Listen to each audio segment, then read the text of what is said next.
Oh, Mr. Anand, we can begin now. Thank you Sure. so much. Sorry for the delay. No problem. Yeah, I thought you will do the kickoff and then I can take it on from there. I think someone was about to do it. Arundhati? Yeah, she should be here. Yeah, I'm here. Awesome. Just 1 second.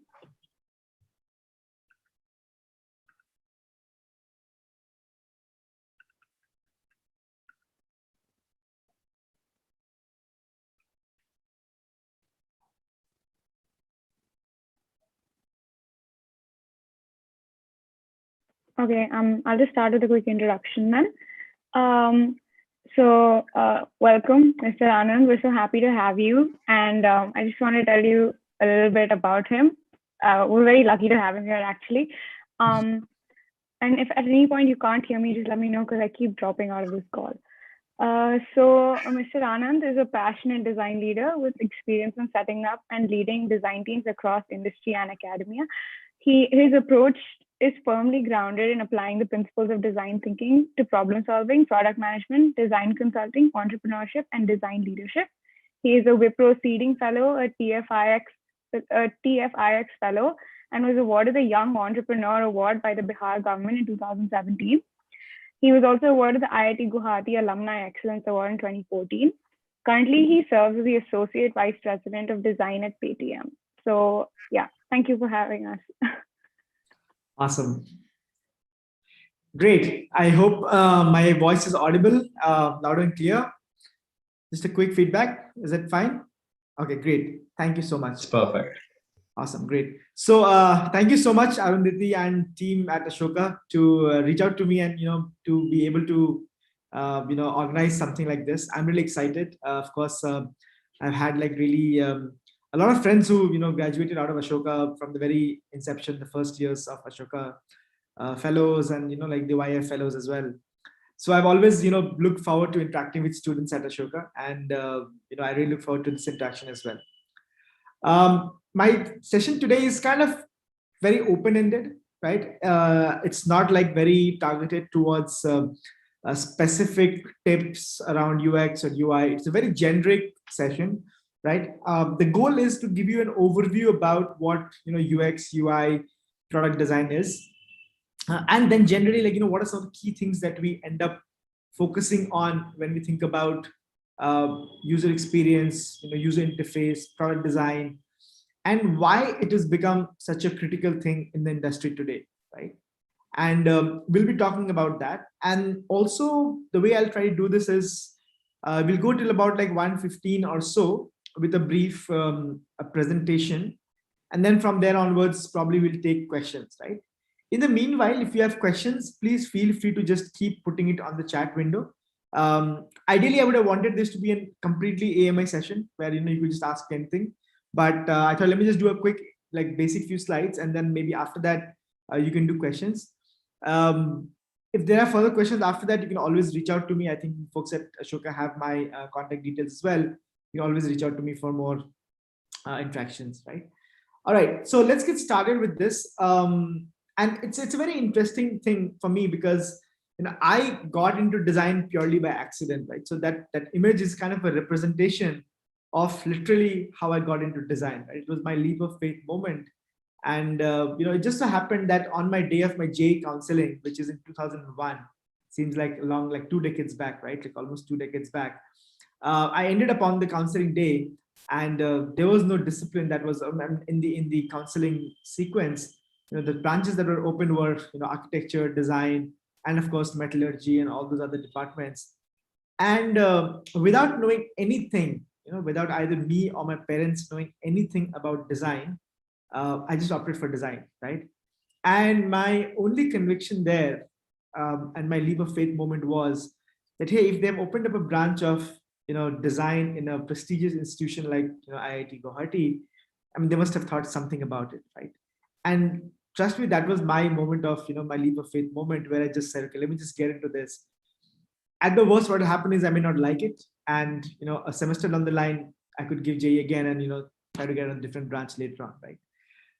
It just so happened that in about 6 months' time, I ended up liking design a lot. Maybe primarily because the library had some amazing books. And also, it was kind of cool to hear from a lot of the professors, the way they thought about life, the way they thought about jobs, the way they thought about creating impact in the world that we are in, right? And it was very fascinating. These are like 2001, 2002 days where I think some of you may not even be born then. Well, most of you may have been born, but very early days of the internet in India, where people were still trying to figure out. The mobile phone revolution had not taken place yet. We were still using like really old dial-up connections on the internet, and it was okay to wait for a page to load for about like 5 to 7 minutes. Like one simple page would take about 5 to 7 minutes to load, and we were kind of okay with that. Right? So this is the time where we started thinking about design, and I got into the discipline of design. I studied communication design, and along the 4 years, of course, I got to work a lot with interaction design, web design, and a little bit of usability as well. Right? So interestingly, I continued in design, which is I kind of did my jobs in design. Then I went for a master's in design as well. And for me, it's been like almost like 2 years, 2 decades, like more than 2 decades of being in the design industry itself, right? Along the process, along the journey, I've had a chance to, of course, work at different kind of companies, startups, had my own consulting studio as well, ran worked with a product company, worked with services company, and currently in my role at Paytm, where I look at the design team at the merchant ecosystem, right? So inside Paytm, there are two main ecosystems. One is your consumer ecosystem, which is the Paytm main app. And then if you go to a merchant shop, right, you have all these QR codes, you have these swipe machines, you have these sound boxes, all those things, which are primarily the design of all those devices and the UI of those products that we build out there. That's what my team takes care of, right? So I've been with Paytm for almost close to 2 years now. And I also look at design research here. I look at design operations. And of course, we can do a separate session on that sometime also. So I want to make this session a little bit interactive as well, and not just only be limited to me talking all the time, right? So along the while, I'll have a few slides where there will be some questions, and I would want some people in the audience, if you can just participate by either putting in your answer on the chat window or putting in your answer on the you can just speak up as well, right? All right.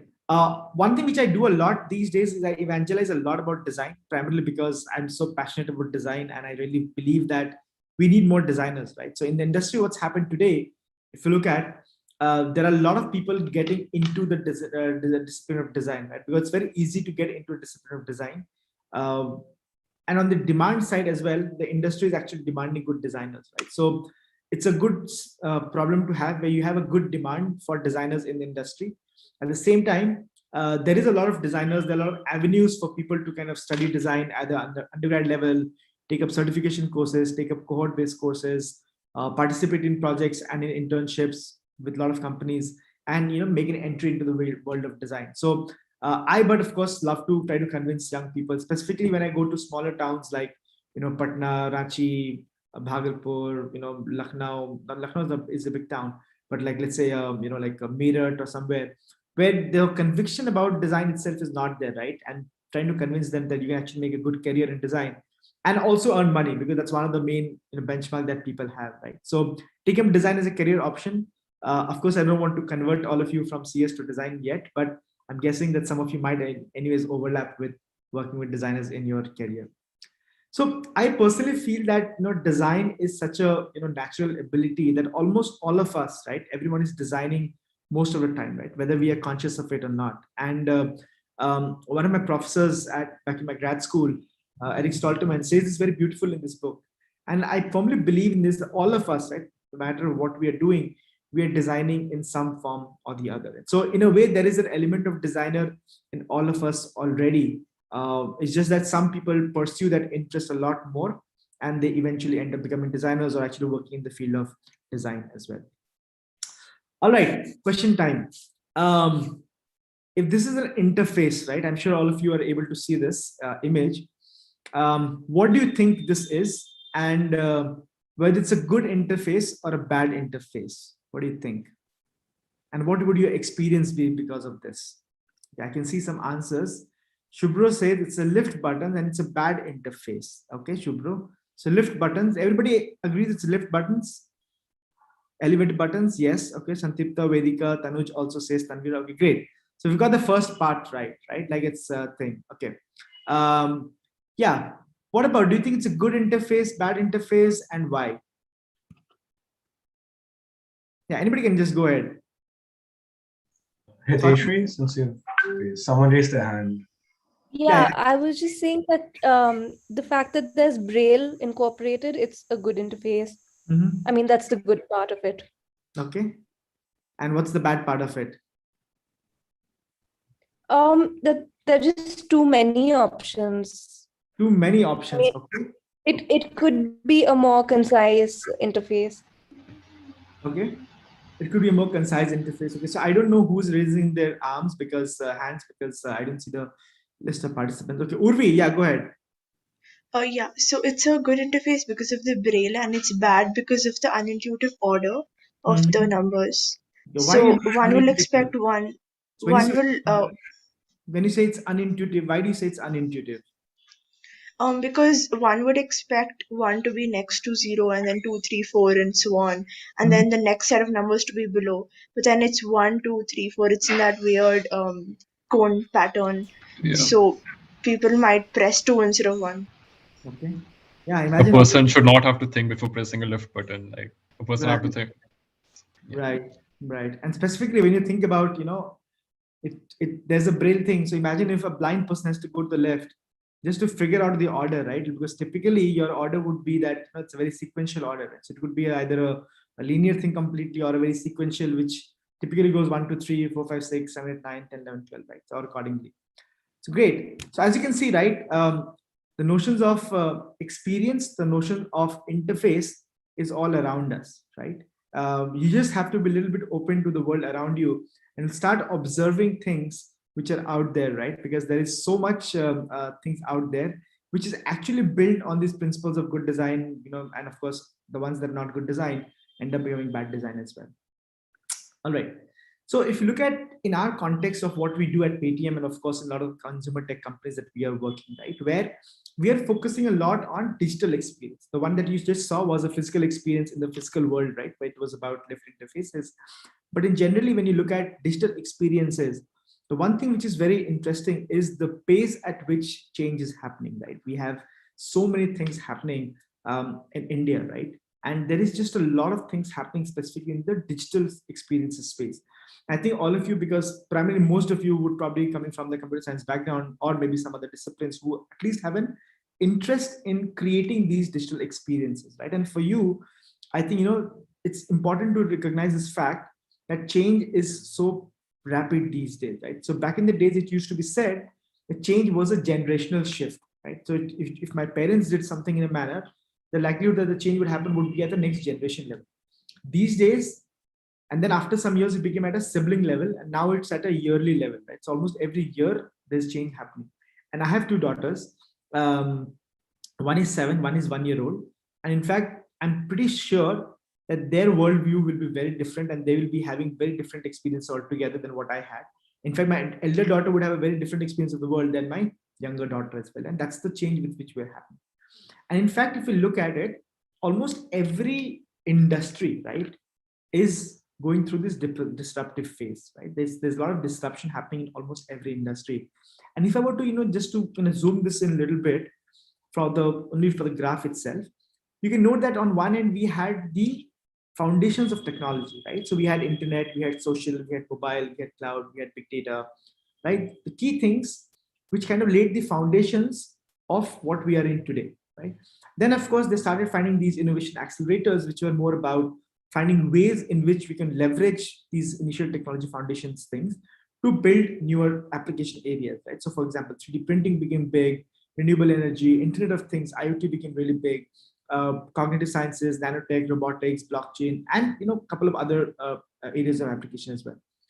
What's really exciting, at the same time intimidating and frightening as well, but definitely exciting, specifically if you're a designer or somebody who's interested in building or creating digital experiences, is this notion that in the future scenarios where you can actually build onto technology foundation stuff in almost every area of work, right? So when you think about the way we're thinking about working, like remote work, for example, right? If you look at the way post-COVID, the notion of work in an office has become obsolete for many companies, right? Many people are actually demanding companies to encourage remote work. They are encouraging people to say wherever they are, as long as you have internet, you can sit in your homes, get your work done, right? People are looking at the application of technology into newer areas, things like how do you look at population control?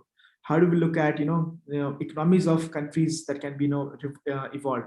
How do we look at the problem of urbanization? How do we look at the problem of climate change? Right?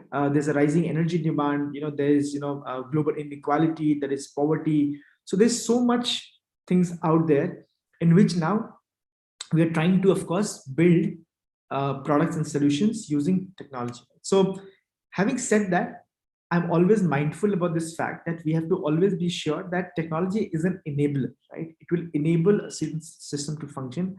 It should not be the starting point for a lot of these things, right? One of the things that I often say that, when we think about user experience, right? When we think about providing good user experience to people, because we are building more and more new products, we will be giving more number of options to people, right? It can be applied at an interface level. It can be also applied at at a product level also, right? Or in terms of number of choices, right? Back in the days when I had, let's say, less number of choices to do a flight booking, I'd probably go to either just my travel operator to do a flight booking. But now I have, there's a Make My Trip, there's a Paytm, there is a, yatra.com, there is, some other website from which I can do pay, book my tickets, or same for hotel booking or anything for, let's say, food delivery also, right? These days, there is number of choices for just about everything, right? So for ending up providing good number of a good user experience, we should also keep in mind that if we give more options to users, we will end up creating more number of problems. Right? So we have to understand how to minimize the number of options that we give to users, whether it comes to number of products or when it comes to even the number of choices that we have on the interface also. Right? And when I talk about the interface, I primarily want to focus on the mobile interface, because these days, our world is primarily driven by the mobile phones, right? In fact, if you look at it, and I often ask this question, right, that people are adopting new technologies, people are discovering new solutions, and everybody has developed different expectations, right? And specifically when you look at children, right, they adopt technology really quickly.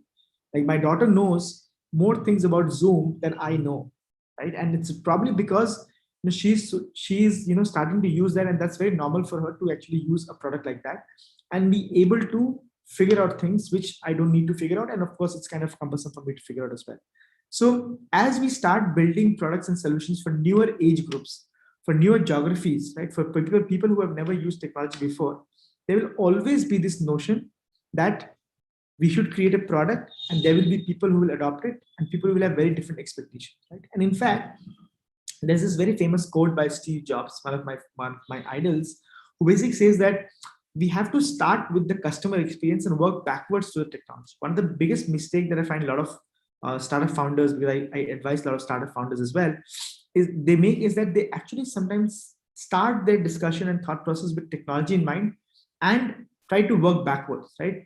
In fact, the biggest thing that user experience or design thinking or human-centered design talks about is to put high value to customer experience and start with that as a notion, right? Instead of saying that I have a technology and I want to make that successful. Right? Some of you may be familiar with this product, right? What's this product? Mavo, MRI machine, I think. One second. Something MRI like that. Right? MRI machine. Anybody else? So that's an MRI machine, right? Now, I don't know how many of you have got a chance. It's a very beautiful technology marvel, right? Like the amount of stuff that it can do is kind of amazing, right? Because it can actually, give you like scans. It can give you like real information about the body, and that's really helpful in medical science, right? But there's a very interesting case study which the folks at GE Healthcare did, where they found that a lot of children in a community were actually very petrified of actually going and getting a scan done, right? And they tried to understand as to why that was happening. And I don't know how many of you have ever got a chance to do this, go onto MRI scan machine. I don't wish that you get a chance to do that. I had to do that a couple of months ago. And it is actually a very frightening experience because, first they ask you to strap in, then you lie down on this surface. It starts going inside, and then there's this, yeah, exactly. There's a lot of noise that starts coming in, and then once the noise starts coming in, there is there's this lights that start coming in, and it's actually very unnerving situation, right? And I, when I was getting this thing done, of course, felt very claustrophobic because we are moving into this tunnel of sorts, with all cold metal all around you. And when they found this to a lot of children, children were actually very petrified because it was a very scary experience for them, to the extent that children had to be given sedations just to get a simple thing like a scan done, right? So there's a famous designer, Doug Dietz at GE Healthcare, and his team. What they did was they thought, okay, let's just not worry about technology. Let's think about the experience of getting a scan done, right? And can we change the notions of getting a scan done from going to use this product, this technology marvel product, to actually a place where the children would actually enjoy going, right? And they did this very interesting experiment where they actually, they rethought of the entire space as an extension of the child's world, and they kind of try to evaluate the child's willingness to go and get a scan done, right? And that particular experience of the child's willingness to get a scan done was better now, because they almost felt that this is an extension of their own world rather than feeling like this cold surface out there, right? So despite the fact that we all, specifically folks who are studying CS, computer science, and computer science technology and design, we always have this quest to build new technology marvelous products, right? But at the same time, we have to keep in mind the experience that which we are building products, right? So one question that I want to ask you, right? Like, has your world been appified? When I say appified, do you also think that for everything out there, there's a app that can give you a solution, right? And I often ask this question because when I look at, when I teach to a lot of students, I do some courses at different universities, and many times when I give them an open question saying that we want to design a solution, probably 95% of the time, or probably even 98% of the time, all the students can think of is to build an app, right, as a design solution. And it gets so difficult because at the end of the day, we are always seeing the world from this app lens, right? And that's why I said, the world today is so confined to this, this one mobile device that we have, which in reality is, consumed our world so much. It's almost like the world has been appified altogether, right? And that's the reason why, because we are living in our mobile phones, right? And Facebook, of course, has now the metaverse, right? We're talking about living in an alternate universe. We're talking about this whole notion about living in virtual reality, living in augmented reality, living in the metaverse, which, Facebook and the likes of other companies, and there are a lot of other companies also working on that, which has been, saying that let's get more onto that universe, right? So it's all the more important for us to think about the kind of products that we build, the kind of solution that we build, and also the kind of UI and the UX that we are building. So I wrote this very interesting article, and I've often found this, I always cringe when someone says UI/UX, right? In 2016, I wrote this article which went on to get like lots of hits and comments. And the article still on LinkedIn, it's called "Do Me a Favor, Kill the Term UI/UX," right? Because in my mind, UI is different, UX is different, right?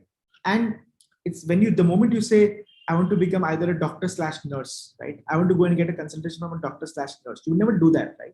So why do you want to say, let me get a thing from a UI/UX, right? And I've often been very vocal about this, within my organization, within, other conferences that I visit as well, because I often feel that we need to bring in this clarity within ourselves as to what UI is and what UX is, right? And I'm hoping that by the end of today's session, at least that clarity would be there within you, being able to understand what UI is and what UX is, right? So how would you differentiate between UX and UI, right? If I were to ask this question, what would be your answer? Can you give me some answers on the chat window, everybody? If I were to say, how would you differentiate between UX and UI?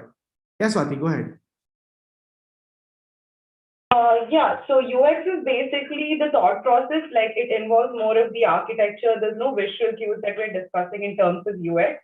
It's Mhm. all about the navigation and the flow and the structure about it. And UI is more about the visuals, like what colors, and how does the colors relate to the emotions of the person, and how does the small micro animations work out. So I Okay. think these are the two parts. Okay.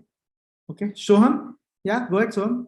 Yeah, I don't know the correct answer, but what I think from the semantics is that UX is more about the entire experience, and the UI is about how you'd implement that experience in some way, how you create the interface to enable that experience. Great. Okay. Who else? Tanisha says UX addresses the customer experience and UI is about the layouts and the front end design, right? Jasmine says, can it be it can be the difference in interaction and visual design, right? Great. So yeah, so all of you probably got this thing, right? And I think this is the reason why I often find it confusing, because when I'm going to, let's say, hire a UX person, I would probably have a different kind of expectations from that person and that role, right? And when I'm trying to hire a UI person, I would have a very different kind of expectations from that role, right? So it's important for us to know how to differentiate between UX and UI. I've often said, okay, so here's this question. Can a UX designer be a good UI designer? And can a UI designer be a good UX designer? And is that why the confusion in the role is that I want a UX/UI designer, right? And these are some, some kind of monologues, and then often I have these dialogues with a lot of people. That is it the reason why there's so much confusion in the industry. And almost every purist designer that you talk to, they'll actually have a very clear differentiation, right? In a lot of organizations, there's a clear differentiator. Okay, you are a UX person, you are a UI person, right? But of course, the expectation ends up becoming that if you are a UX person, you should be able to do UI and vice versa as well, right? So typically, the way I look at it, people who are good at UI need not necessarily be good at UX, but they're good at executing the stuff. Right? They're good at the making things tangible, making the whole final designs. It could be using Figma, using all the other tools as well, right? And then if you're a UX designer, as I think it was Swati who just pointed out, right, that it is a lot about the thought process, right? It's all about trying to understand experience, which can be at a very meta level as well, right? It's about the experience, which can be multiple factors, and there can be multiple factors that actually contributes to that experience also, right?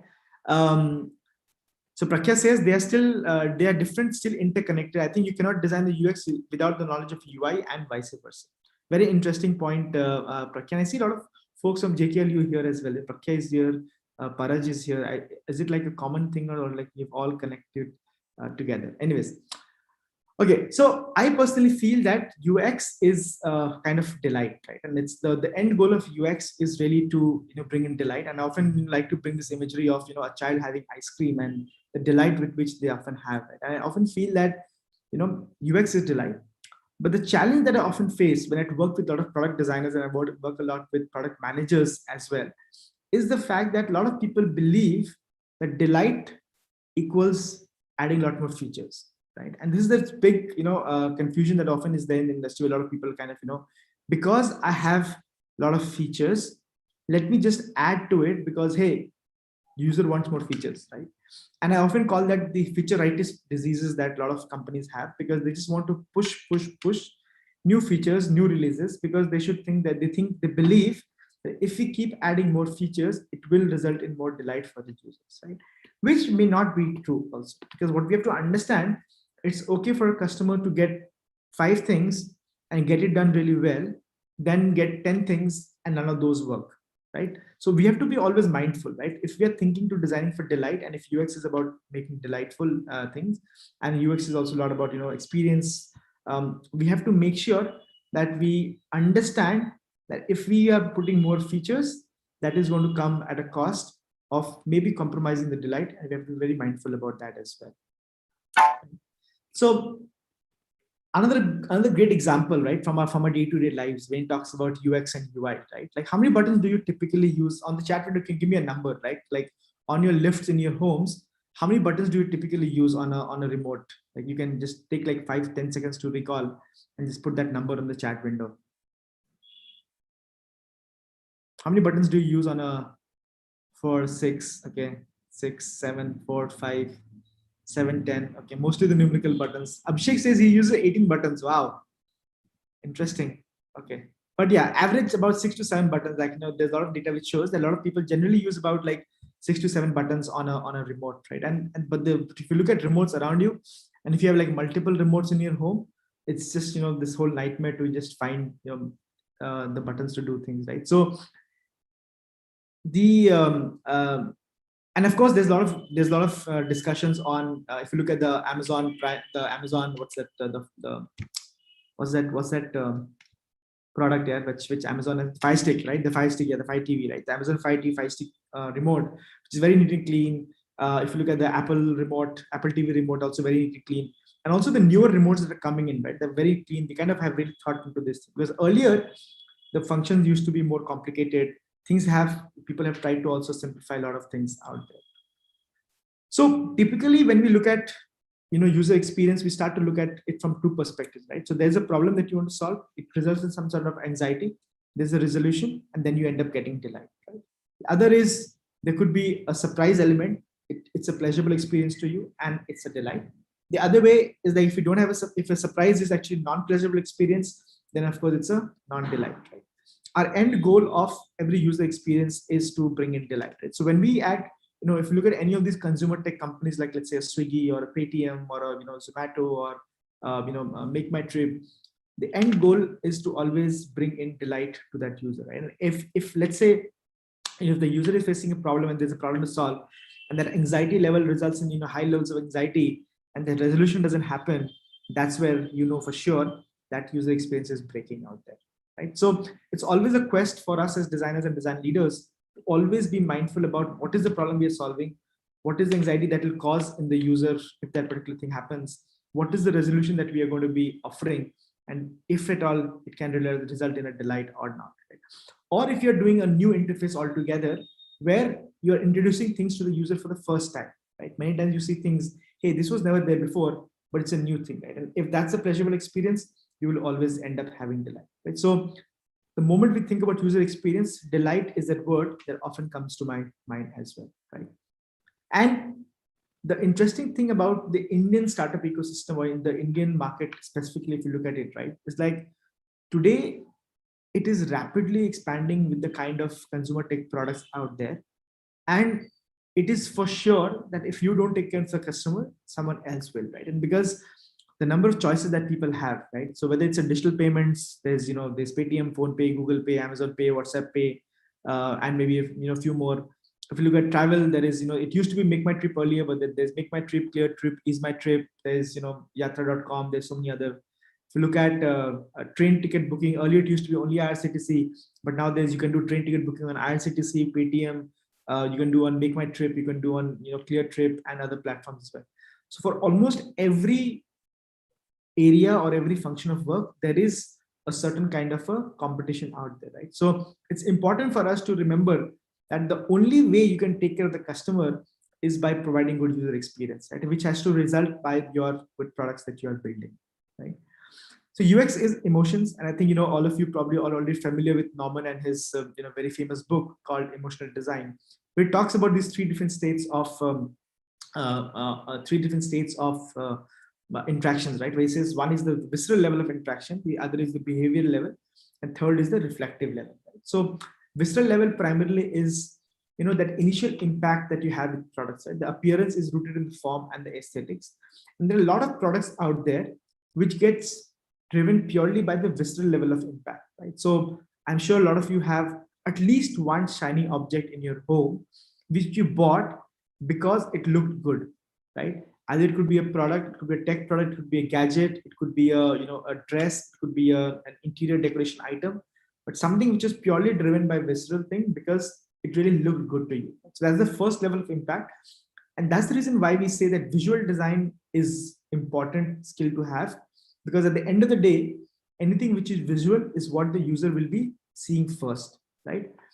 The next comes the behavioral level, which is basically looking at this more detailed, and a feel, more detailed look and feel and function that you get only by interacting with the product, right? So the more experience you get with using the product, you start to, your behavior starts changing. Right? So if I use, for example, initially, if I started using Uber or Ola, over a period of time, it then became behavioral to me, because now I don't do, whenever I go to any of the cities, I don't pre-book my taxis ever, right? It has changed my behavior itself, and I'm able to book it on the fly because now my behavior is changed towards using a certain product, by actually having to interact with it. And of course, the last is reflective, where, in terms of if I can vouch for that service or the product that I'm building. And that's the stage which we all should aspire for when we're trying to build products, right? Saying that if a user is able to spend more time on the product, and if they're in that reflective state, they will end up spending more time with our products, right? And they will start becoming evangelists of a product. They will start talking about a product at different places, and also be able to be vocal about our products to different audiences. So any product which kind of is very glittery and shiny, they'll probably fall off at the visceral level. Products which are good to interact with, visceral and good to interact with, will be at a behavior level. But products which end up changing your behavior and makes you completely reflective about their experience will get into this particular state, right? So our goal should be to build products that get to a reflective level of experience. And what's very interesting to note, right, is that in today's context, with lots of data, with lots of prediction, with lots of automation, we are able to understand users' behavior a lot more than we used to be doing, than we were able to do it before, right? And that is the critical thing which makes being and working in the design and tech industry very interesting, because what you have, let's say, is user data. You can actually mine that data to come up with some very interesting features and products and personalize it specifically for those users also. And then that's something which you all should always keep in mind as well. Not too long ago, I think about a couple of decades ago, I don't know, some of you probably have not been born in 1993 as well, right? But if you look at how the world used to be, there used to be a separate device for almost separate function, right? So you had a watch to see the time, you had the Walkman to listen to music, camera to take a photo, a phone, a walkie-talkie to take a phone, laptop to do some document work, record video, you had a different device altogether, take notes, you had a different device altogether. And by the end of, when, of course, people started becoming more smart work, smart phone centric, right? Where everybody started to be more driven by this one device, which kind of made so many other devices redundant, right? Walkman went out of fashion, cassette players went out of fashion, DVD players went out of fashion. Now everything's on your phone, right? And then earlier there was also, the notions of space. Now things are on the cloud, and things are always changing. The change at which, in fact, if you look at from 2013 till 2021, in the past 8 years also, the amount of change that has happened, whether it comes to device sizes, earlier it used to be normal to hold a small phone, right? Now anything which is like a 6-inch phone seems very normal to us. I remember when I first got my Samsung Note phone, which is a phablet. It had a very big interface, and a lot of people would comment that, why are you having such a big interface? And today almost everybody has a big interface because a big screen size, where that's become the norm, right? So I think it's also important for us to constantly be looking at the changes that's happening around us and the kind of products and solutions that people are building. As a trend, UX and UI will continue to evolve. It has been evolving in the past years. I think it's become all the more critical in the world today as well, right? What we as companies believe in is that when you focus on user experience at the right time, of course, it increases productivity of the company, it reduces cost, you retain more customers, there's increased sales, there's savings on customer service calls, and of course, it reduces time and effort on the cost of redesign as well. Right? So it's important. Almost every major company in the world has dedicated user research and user experience teams out there, and that's the value that UX teams are basically having. And that's the reason why they're so much in demand as well, right? So UX in generally, as some of you mentioned, UI is only a small component, which is the information user interface part of it. But UX is a larger umbrella, right? So there is like visual design, there's interaction design, there's information architecture, there's the development part of the technology content. Of course, UI designers don't get involved so much here. But if you look at the experience, right? So I imagine if I made the most beautiful interface, but the developer is not able to build that out, it will result in a poor experience, right? So it's important for the developers to also work very closely with the design folks as well. So I often say UX as a discipline is a field of unclear boundaries, where there is, of course, so many disciplines that kind of overlap. There's the fine arts, there's architecture, there's industrial design, there's interaction design, signages, electrical engineering, computer science engineering, etc., etc. But what's very interesting is that no matter what discipline, I call it the big-heartedness of user experience is that it's such an industry that kind of absorbs people from almost every background. Right? From every background that people come in, there's a place for people to kind of pick up the skills and then go forward from there. Jesse James Garrett wrote this very interesting paper in 2000, which is about almost, again, 2 decades ago. And he kind of broke it down, saying that when you think about any concept and idea, and you go from abstract to concrete, and you go from conception to completion, right? You start identifying user needs, you start identifying specifications, you start identifying the information architecture, you create the interface design, and then finally you create the visual design, right? So interface designers would probably work at the top 2 level. User experience designers would work across the level, right? That's one key differentiator to have between user experience and visual designers, right? So the key goals that I often felt, and this is one thing which I often, as an organization, we often believe, right, is like we want to make our products to be very valuable for people, right? It has to be useful, desirable, accessible, credible, findable, and usable. But what's most important is to make it very valuable for the people, right? And that's if we can build that, right? If we know that people will find value in what we're offering, they will end up using a product again and again, right? So just to conclude, I think some of you also will be familiar with this. So it's very interesting that when Dieter Rams wrote his 10 principles of good design in the 1980s, right? He had this thought process around physical product design.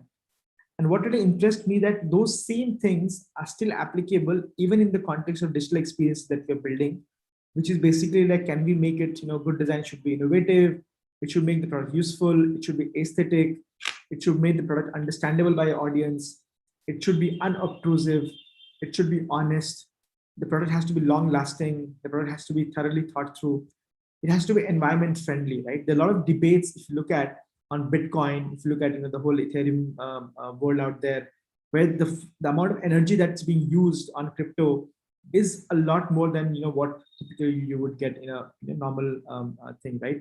So a lot of those debates, right? Like, is crypto and Bitcoin, Ethereum, is it sustainable for the environment or not? And then on the other hand, you have there's energy consumption which is increasing with the digital products that we're using, right? Because every time you're using digital products, it's a kind of energy consumption, right? So there is often this larger debate that goes on in the circle as well as to where do you draw the lines, right?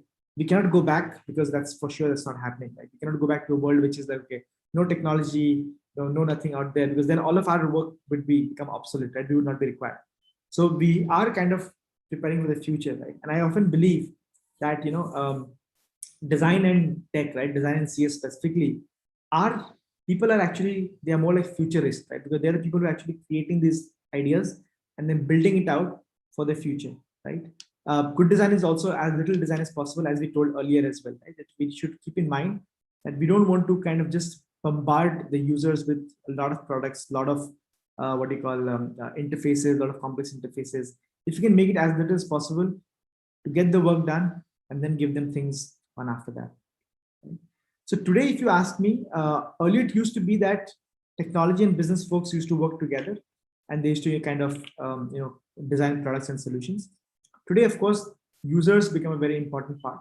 We actually integrate the needs of users as well, understand technology, and then try to draw business aspects to it. Right? So when in our work, we often make sure that any good UX team will always be interacting with the technology folks, will always be interacting with people, the resources, the users on the background, and they'll always be interacting with the business folks, because eventually for the company, that business has to make sense as well, right? So just to leave you with this closing thought, good design makes people feel good, right? And I always believe that at the end of the day, if you reflect back on your own life, right, there is no other discipline that actually impacts a person's life more than the discipline of design, right? It could be everywhere. There's design in product design, furniture design, fashion design, dress design, the automobiles you use, the phones you use, the software you use, almost everywhere, right? And when I reflect back on my career for the past 20 years or 21 years that I've been in design, I often think about this fact that I never imagined and I could be in a domain of work which actually has the potential of impacting so many people's life by the products that we are end up building. So with that, we'll kind of pause and we'll open it up for questions. You can ask me anything. I know we have about like 15-20 minutes of time left. So we can open it up for questions, and any questions related to, design. Tanuj, yes, go ahead, Tanuj. You can ask the question. Yeah. Hi, sir. Thanks for the talk. It was really enjoyable. My question is, what is the best way to improve UX ability or skill, since as students, it's not possible to test prototypes as extensively as companies do? Sorry, I didn't get the best ways to test what you said, to improve your skills. Improve UX skills, yes. UX skills. Okay. Yeah. So again, like you have to start. So if you look at the UX process, where there is, there's research involved, there is, the actual information architecture involved, there is the notions of actually going and creating stuff. So there's different stages of the UX process, right? So if you can, pay attention to every stage of the UX process, overall your UX things evolve. What happens typically is people pay emphasis on only the interface stage of the UX process, and they say, okay, I should become better at UX. So I would suggest spend time in the every aspect of the UX process. It could be from, let's say, just trying to understand consumer behavior, right? Trying to understand user behavior, actually going and talking to customers, going and talking to people, right? You can take a project which is situated inside the campus environment, or inside the world of your university world, and have your students as your real world actual users of the product, right? And do research on them, understand their behavior, understand their aspiration as to why they're doing it. And if you're able to do that, what you'll realize is that your emphasis will not just be only on the interface part, but also on the other parts of UX, which are very critical as well. In companies, of course, you have larger teams which basically do all of those things. But here individually, I would say definitely focus and do that. All right, I think we have Swati, and then we have, okay, I'm just going to open up the participant list and see who all is there. Swati, yeah, go ahead, Swati. Yes, so I'm actually doing my YAF here. So I've already worked as a UX designer for 1.5 years, and I'm still freelancing as one. Mm-hmm. So it's from my experience that I had a few queries. So first one would be, whenever we read about design, language is never a problem given the books we read, which are based from abroad, because they have mostly one language. But especially in the Indian context, when we design, multilingual becomes a very important component. So have you ever faced an issue, like, especially with responsive design, when you deal with the plethora of languages we have? And do you have any points on how to go about it? Sure. Yeah, I mean, like, if you look at it, right, there are, of course, I think it's a big area of work which a lot of organizations are trying to deal with, right? When it comes to multilingual interfaces, when it comes to leading to working with geographies where English is not the primary mode of interaction with people, right? And probably that's the one reason why, if you look at in India, there's this huge emphasis on voice-based interfaces as well, right? Where if we can, for example, I know Flipkart is doing it big time, Google is doing it big time. They're trying to introduce voice-based interfaces because they do realize that, rendering the same experience of a Hindi text or a Kannada text or a Bengali text kind of is not as pleasant as it would be in the English thing, right? So those are strategies which companies are adopting. Also, I would think, if you can make again, it's a game of content, right? Because at the end of the day, if your content, if you look at Web 1.0, where content was primarily driven by a lot of textual information, right? Web 2.0 made it visual. Web, and currently later parts of Web 2.0 maybe became more video, animation, micro animations, Ajax driven and things like that, right? Where the emphasis then became more on the visual element rather than the textual part of it. So visual element will be rendered same in irrespective of whichever language you're rendering it, right? The instructions that you do, or the kind of the comments that the content that you put in, you need to make sure that it doesn't go beyond a certain threshold, because if it goes beyond a certain threshold, then of course it becomes too much consuming to read that information or kind of consume that information. So based on the amount of information that you are showcasing, the kind of experience that would result in, right? So if I'm, let's say, doing a simple instruction, instead of having I can do a simple instruction in 4 words in English, can I do the same 4 words in Hindi or in Kannada? But if that instruction has to be translated into, let's say, paragraph of text, 4 words in English versus a paragraph of text in Kannada, then I know that's a problem, right? So it becomes a content game also. The content really drives a lot of the experience as well. Okay. Thank you so much. There was just one more quick question that's based on what you just spoke about, whether like the constant fight between tech and product, that is design. Yeah. So who do you think are like better suited for PM? Like, how does it work? Does a company which has like the PM roles taken over by the design and product team do better? Or like, is it tech oriented? Because I come from a company where it was design that led and tech really didn't like the way it was done. So do you have anything on that? Yeah, I mean, like, see, ideally, I would say, it's not that someone is better suited. I just feel that there are these skills which are learnable skills, right? And if you have, even a product, irrespective of the background you can come from. And I was saying earlier as well, right, that design as a discipline is so, like big-hearted that it welcomes everybody, right? So I've had like product designers, product managers becoming UX managers as well, and vice versa also, right? UX designers becoming product managers also, right? So I think at the end of the day, it's like if you understand who are you building for, at the end of the day, it's that same customer that you're building for, right? A UX designer will probably put more emphasis on the what do you call the user part of it. The product guy ends up putting more focus on the business part of it often, right? But then I have worked with great product managers also who actually value user inputs a lot as well. So it's a mixed bag. There's no standard thing in the industry. It's a mixed thing from companies to companies. It varies. Yeah, but it's very interesting times to be in because product guys are also trying to get good understanding of UX, and UX is also trying to understand product as well. Thank you. Soham. I think before me, I think Urvi had her hand raised. Yeah, Urvi, go ahead. Yeah, thank you.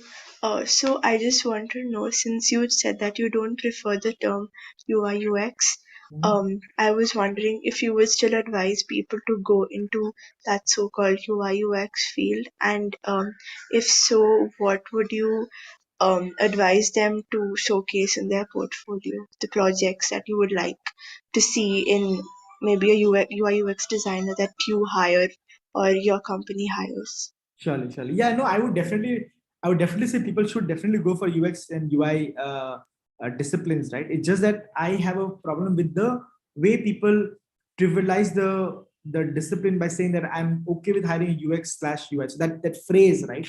I really value great UX designers. I really value great UI designers. I have some amazing friends who are great UI designers, great motion designers, people who are doing so as a discipline. I think there's a lot of things to do, and the demand side of UX design, a good UX design or good UI designers is very high. So there's definitely no doubt about that people should definitely pursue it.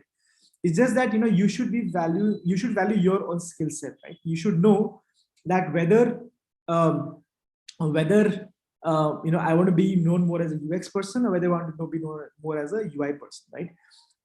I will tell you, industry secret is that UI person, you'll find more number of opportunities out there because more people want UI designers because everybody wants somebody who can make things very tangible, who can, do the quick mockups, who can do the things out there. So you'll find more number of opportunities as UI designers.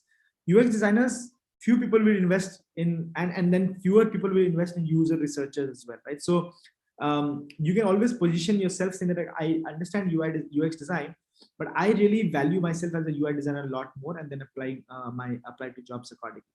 In the industry, again, from very into companies, smaller companies, if you look at, and it's all of these. I'm also trying to put it.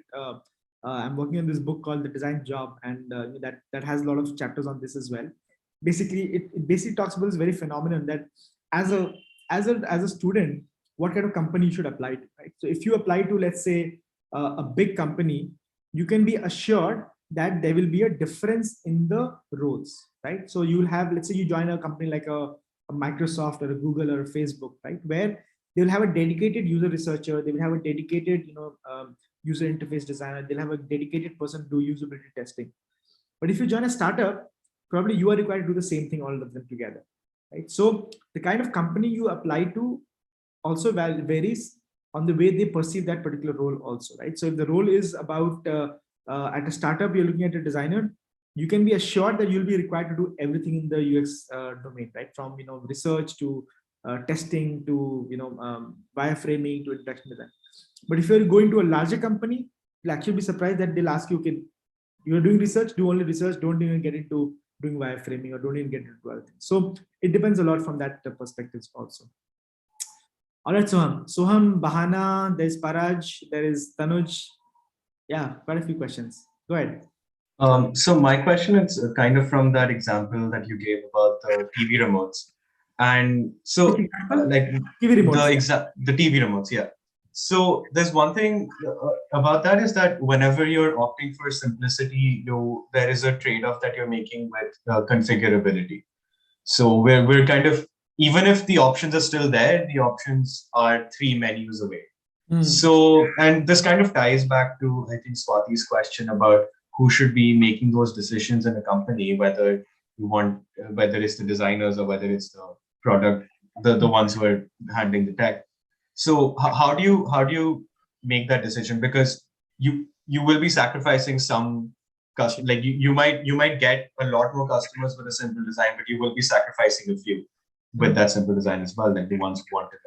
Right. So how do you go about making that choice for anything? Yeah. So I always feel that you have to put emphasis on the task that you're performing, right? So when you look at any interaction that you're having with the user, there'll be a certain task that you put a value to, and the task you need to decide whether that how much of an information that particular task needs. Right? So I teach a course often on information architecture, and in that, when we build that course, fundamentally we build it from the notions of information, cognition, and cognitive load. Right. So the way you perceive any information on a screen. Right. So if there is, for example, there is X number of bits of information required for me to process a task, I'll probably show you that.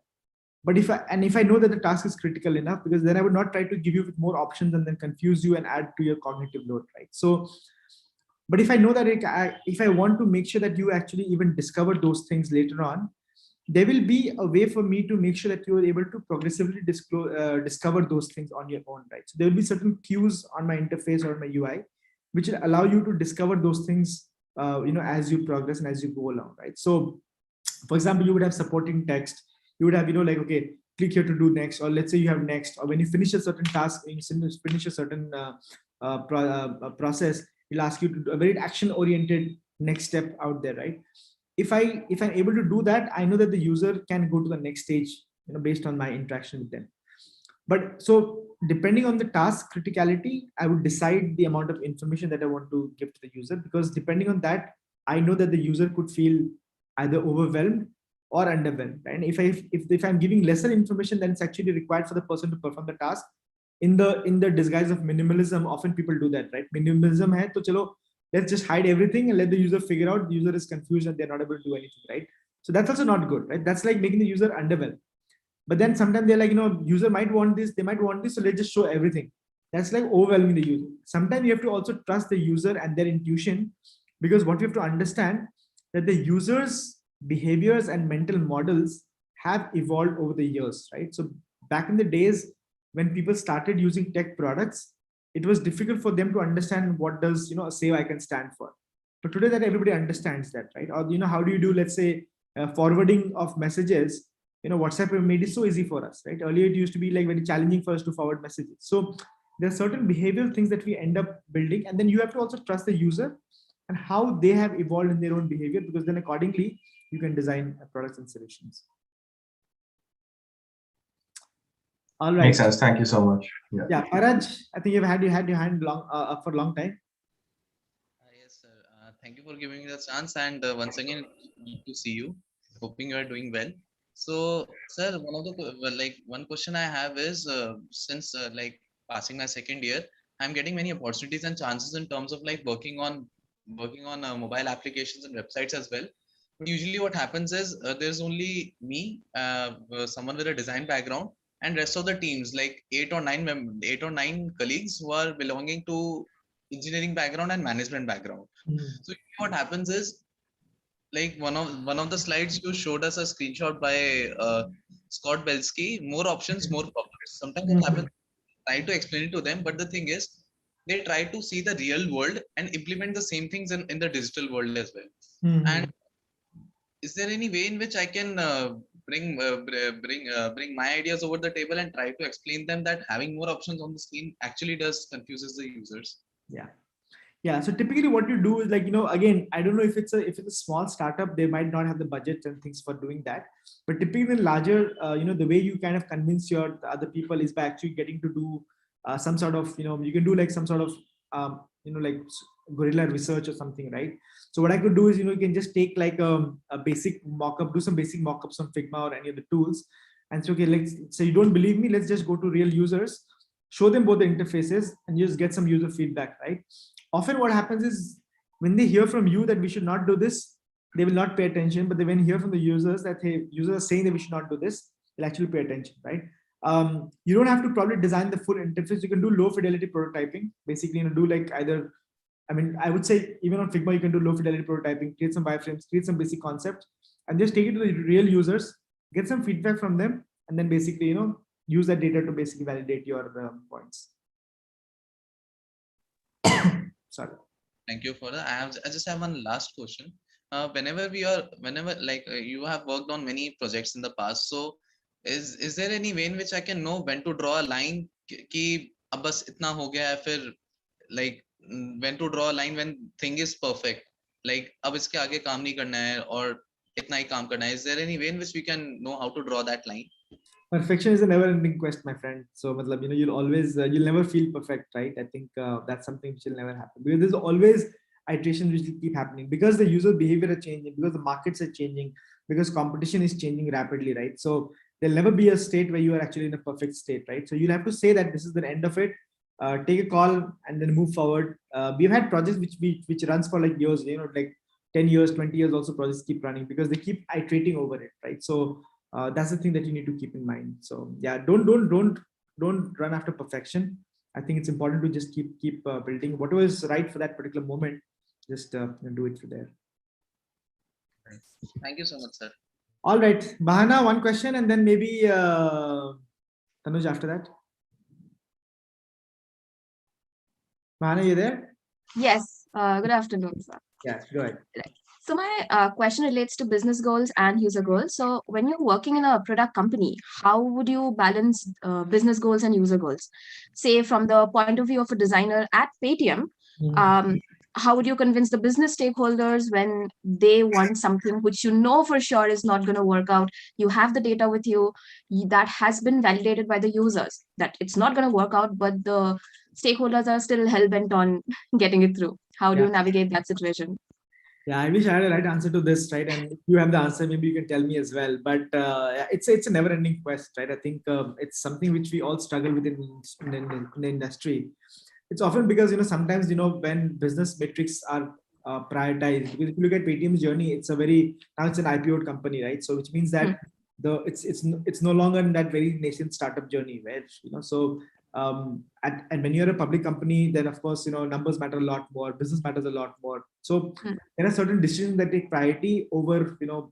I'm not saying the users' decisions are not important or user points are not important, but just that it's just a question of what's more priority at that particular moment in time. And at that particular moment in time, if business is more of a priority, then we just go with business goals. But obviously, everybody is made aware of the user goals or the users.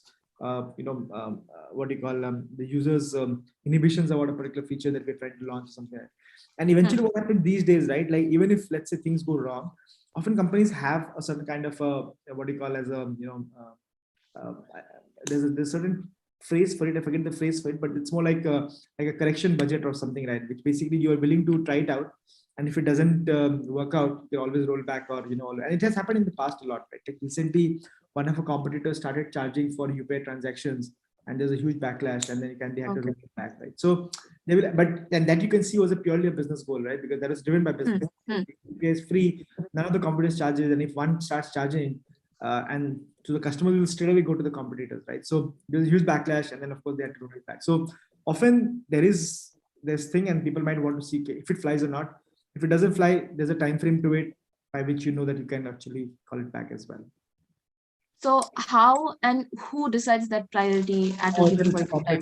It's a complex process, right? Like it's a complex process because multiple stakeholders involved, both design team, business team, product team, different stakeholders, leaders, investors. Yeah, it's a complex process usually.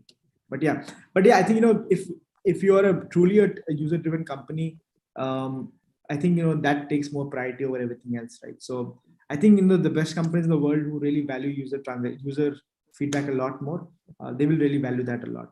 So that takes priority over the others. All right. Thank you so much. Thank you. Tanuj, last question. Apparently, I've been told that's the last question from you. Yeah, so this might be deviating from the point a bit, but I wanted to ask you about your thoughts on AR UX design, and if you think it's a good idea for young designers to bet on its success. AR, augmented reality, metaverse. I mean, it's an alternative universe. And I personally I'm a person, I think, Paraj, Prakhya, and all those folks would know a lot about that as well. I think there are a lot of problems to solve in the real universe. Why do you need to go to the metaverse, right? So I just feel that there are enough problems to solve here. Of course, there are a lot of designers needed in the metaverse also. I'm not saying that's not required, but I'm just saying that, it's a good thing. I know that there are certain areas of application which will really make a huge difference. EdTech, for one, I'm pretty certain that AR will make a huge difference in EdTech, specifically from the point of access to people, right? So getting good quality content access to people using AR will become one of those key things which people will be focusing on as well. So yeah, it's an interesting area of explorations. It's not new. It's been around for a while. I have known friends who have gone on to build some really amazing products, win awards and all as well for quite a few years. But yeah, it's kind of something which is upcoming more, specifically with the metaverse, with the Facebook launching Meta and all these things. It's just going to become a little bit more. There are going to be more opportunities out there. But then you have to take a call as a designer. Do you want to live in that metaverse, or do you want to live in the real universe? I chose to live in the real universe a lot more because I just feel that the problems are more realistic. I can actually go and touch and feel the problem and solve for those things. Yeah, I had one last question. How feasible do you think it is to follow UI trends and utilize them in like real world projects? For example, Cred used this whole new morphism trend back in 2020. And though their onboarding is really cool and their app is pretty cool, don't you think it will get outdated very fast and they'll have to redesign the app, which will take away from the familiarity of the app? That's what change is the only thing which is constant, right? So I think that's perfectly fine. Whenever new trend comes in, there will be people actually doing it, right? So I think the teams are actually aligned for that, right? They know that if the market trend, and if you look at your neomorphic trends, I think Cred was one of the products which really drove that a lot more.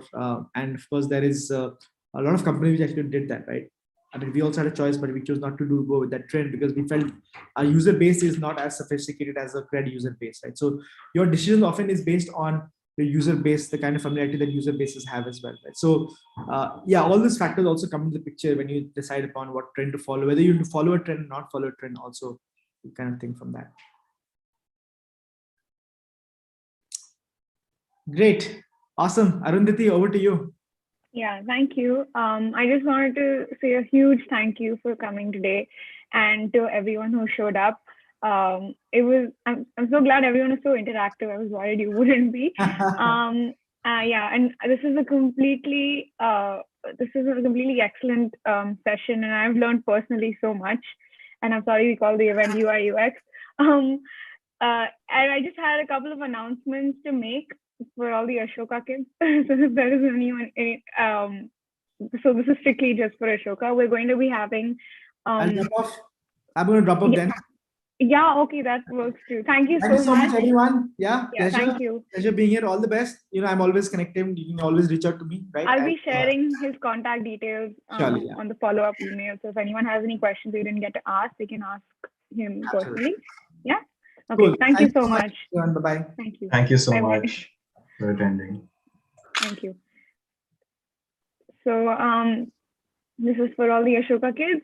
We're going to be having a workshop tomorrow on Figma and how to use Figma to redesign apps, and basically the whole process of UI design, which is wireframing. And it's just going to be a quick 1-hour session at 9 tomorrow, which I will be organizing. And post that, we will have an app redesign contest. I'll be taking a poll tomorrow to decide which app we're going to redesign, and the winners will be getting a cash prize. So all the details will go on the email in the same trail. So make sure you check it out, and I hope you guys show up because it's going to be a lot of fun. It's going to be a super chill workshop. So yeah, that's about it. Thank you. Yeah, so you can go on.